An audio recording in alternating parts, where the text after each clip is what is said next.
গল্পের নাম শেষ দরজা, দ্য লাস্ট ডোর। রাত 2টা 15। বিছানায় শুয়ে আছে রুদ্র, চোখে জল, আর পাশে শুয়ে আছে একটা পুরনো ব্যথা। আজকের রাতটা যেন বাকিদের চেয়ে একটু বেশি নীরব। টিকটিক শব্দ ছাদ থেকে পড়ে যাচ্ছে মনে, কিন্তু হৃদয়টায় এখনো বৃষ্টি ঝরে। মোবাইলের স্ক্রিনে কোনো মেসেজ নেই, কোনো মিসড কল নেই। রুদ্র জানে তাকে আজ কেউ মনে রাখেনি, কেউ আর খোঁজ নেয় না। 3 বছর আগের গল্প।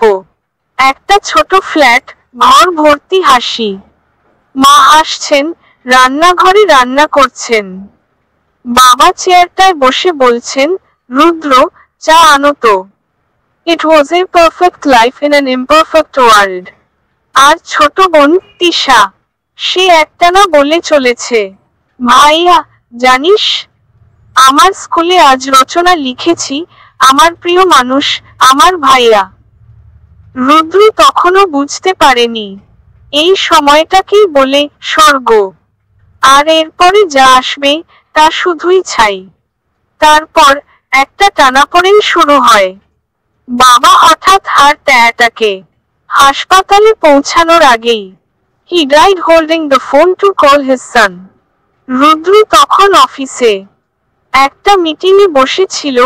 জীবনটা ঠিক তখনই বদলে যায়। মা মানসিকভাবে ভেঙে পড়ে, রাত্রি কাটে ছটফট করে। তিশা শুধু জানে মা এখন আর আগের মতো হাসেন না। একদিন মা বলল, রুদ্র, তোকে ছাড়া আমি আর পারবো না বাবা।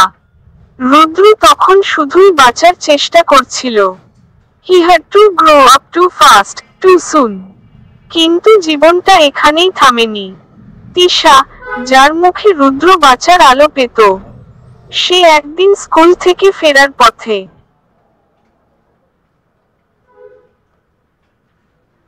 একটা ট্রাক, একটা ব্রেক, আর অনেকগুলো অসমাপ্ত স্বপ্ন।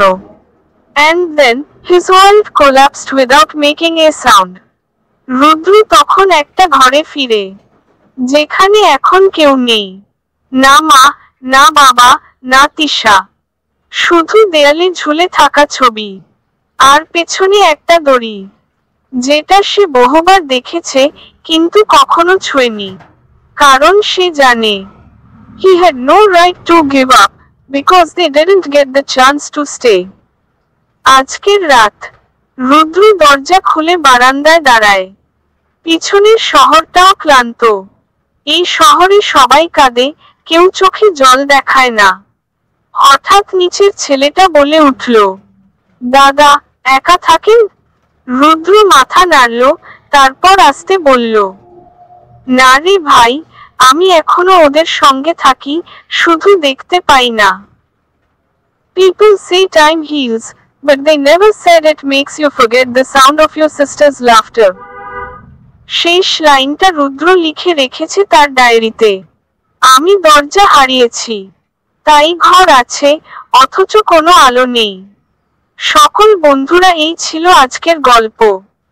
এরকম নতুন গল্প পেতে পাশে থাকা বেল আইকনে ক্লিক করে চ্যানেলটি সাবস্ক্রাইব করে পাশে থাকুন। সবাইকে